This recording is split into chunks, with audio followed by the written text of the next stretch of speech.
You ask Tiger to solve. This deals with linear equations with one unknown. The final result is x equals 16. Let's solve it step by step.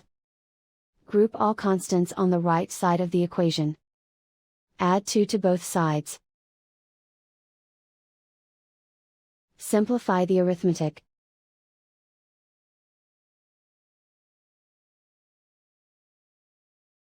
Isolate the x.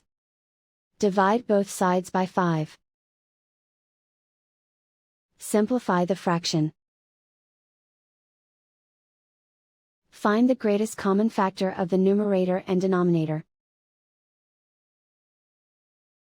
Factor out and cancel the greatest common factor. And so the final result is x equals 16.